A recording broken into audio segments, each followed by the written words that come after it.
I first and foremost want you to know that social anxiety and awkwardness is common. Almost everybody struggles with it or has struggled with it, bro. So I want you to hear me when I say that you're not alone in this struggle, in this fight, in this flaw that you have. And we're going to classify it as a flaw because that's what it is. We're not going to sugarcoat anything on this channel, bro. It is what it is. It's not good. But there are steps you can take to get rid of this social anxiety, to be a better communicator, to radiate confidence in every room you walk in, to walk like you know who you are and your morals and your values, to walk with some purpose. You know what I'm saying? So we're going to get right into it, man. There's really four things that social anxiety can stem from in our lives, that social anxiety can cling to and kind of make its home in our lives, and how we can actually remove those things. You know what I'm saying? So the first one, first and foremost, is trauma. Now, trauma is something that we can never really control because it's kind of acted on us by an outside force. You know what I'm saying? And it's in the past. There's nothing we can do about our trauma to make it have never happened or to make it go away. It's happened. That's the truth.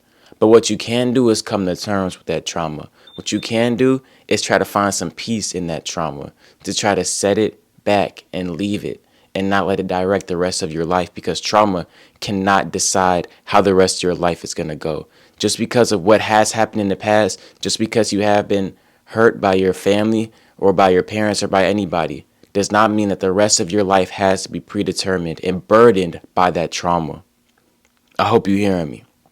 The second source of social anxiety in our lives can often come from a lack of social interaction.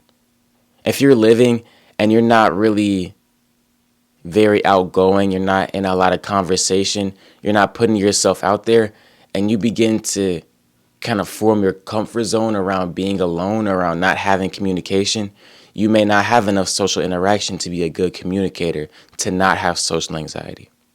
So if you do have social anxiety and it's coming from a lack of social interaction, and only you can really know, which one of these sources applies to you. But if this one is you specifically, I want you to get in the field. And what do I mean by that? I want you to actively go out and seek communication. I want you to start conversations with people you meet on the street, people you meet in public. Just start random conversations and be genuine. You know what I'm saying? And you might end up building a connection, building a bond. And hear me when I say this, not every conversation is going to go perfect. You're going to have some rough conversations, some awkward moments. It happens to the best of us. But as long as you keep trying, you keep pushing, and just putting yourself in uncomfortable situations, you're going to start building your tolerance for strong communication. Now, going on from there, bro, the third source of social anxiety in our lives is often genetics. And I did my research. Often, most social anxiety cases come from genetics, and that's just how it is. It's hereditary, it's passed down. But like I said, for trauma, just because of what has happened in the past does not mean that the rest of your future is predetermined. It does not mean for the rest of your life you're going to be socially anxious. You can choose to put in the work to relieve yourself of this social anxiety. You don't have to keep it. You don't. I used to have social anxiety. Bad, bro. I'm not going to lie to you. It used to be bad. But I put in the social work to get myself out of that same cycle, bro. To get myself out of being nervous approaching people. To get myself out of not having effective communication. I put in the work to get there. And you can too. Now going on from there, the fourth source, the final source, is a lack of confidence. If you're not confident in the words that you speak, the words that come out of your mouth, how you say them, the vocabulary you're using, the speed at which you're talking, if you're not confident in yourself, trusting yourself in your conversation, then yes, social anxiety is going to happen. And social anxiety isn't just communication. Social anxiety can also be your body language when you're in public, when you're around a lot of people. If you have a generally timid and shy body language, like you got your head down, shoulders hunched, just walking through, headphones in, maybe that's a sign of your social anxiety, even if you can have effective communication. You know what I'm saying? So I want you to hear me when I say that social anxiety can be more than just poor communication.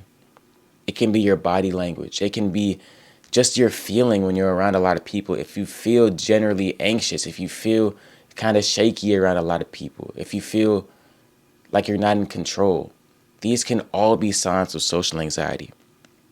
Going on from there, man, let me tell you what curing your social anxiety is going to do for you. And then I'm going to tell you how to relieve it.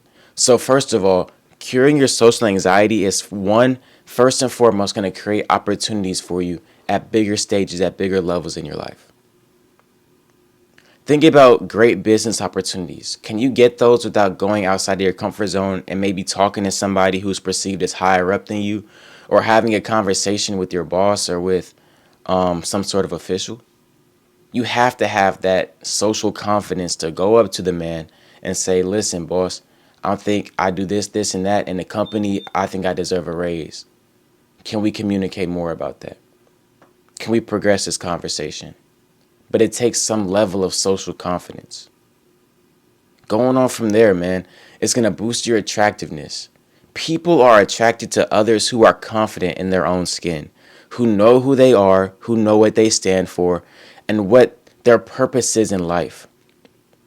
I'm attracted to those people, man. I want to be around brothers that really have a goal for themselves and want to pursue that in their life with everything they have every single day. I want to be around those guys because they're going to lift me up in the process. And likewise, women, man, they want to be around a guy who's confident, who has some social confidence, who can have a genuine conversation and laugh and smile in public. You know what I'm saying? Who's not just got their head down with the AirPods in, man. It gets to a point, bro.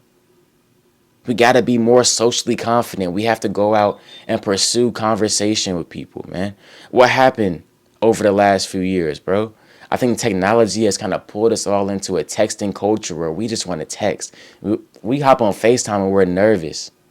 The FaceTime's ringing and we're nervous. We're shaking. We're thinking, oh, what am I going to say? Trying to plan out a conversation. You should never have to plan out no conversation, bro. Once you're socially confident and you have relieved your social anxiety, your conversations will flow naturally through your mind and through your speaking, bro. You won't have to worry about, oh, should I say this word or that word, or how should I ask her out, or this. Like, come on, bro. It's too much. It's too much. And it's not genuine. But we're going to touch, being genuine a little later. So going on from there, it's gonna attract high value friends and relationships. So kind of like what I just mentioned, bro. Not only is it boosting your attractiveness, it's not only just building your confidence and making you look more just confident when you walk in a room, but it's also attracting the right people to you. So I'm not gonna touch on that too much more, but I hope you hear what I'm saying, man. If you feel like you want a relationship right now, but you can't find that person, maybe bossing up and building your social confidence will attract that right person. But until then, you got to put in that work, man. So finally, it's going to increase your self-worth. You know what I'm saying? Having that confidence is going to make you feel better about yourself. It's going to make you feel more prideful about the man that you are when you wake up in the morning, when you go to sleep at night, when you're around people in company, or whether you're alone. You know who you are. You're confident in your own skin, and you're content with your character. That all stems from social confidence. Being around people and knowing exactly who you are.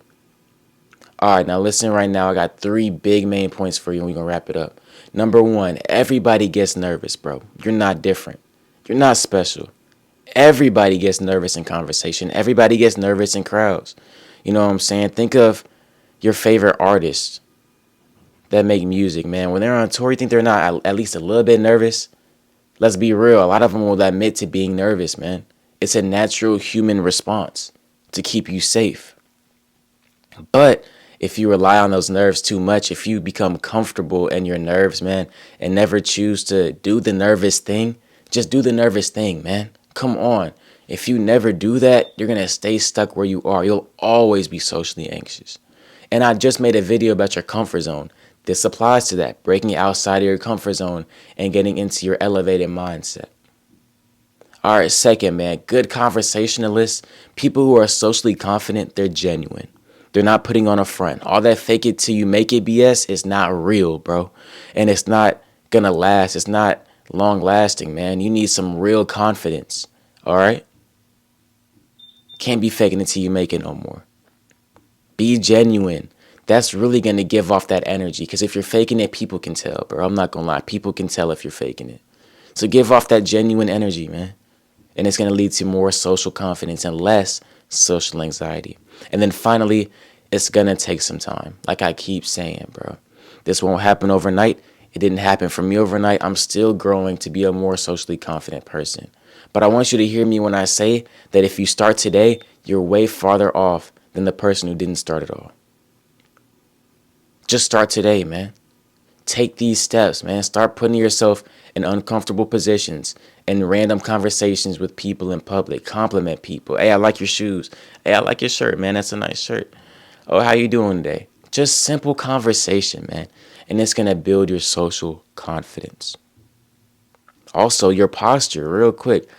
The way that you carry yourself when you're walking, man. If you're hunched over, bro, if your hands in the pockets all the time, bro, that's not confident, man. Put your shoulders back, chest out, and maybe walk like you got a little bit of emotion, like you got something going for yourself, man.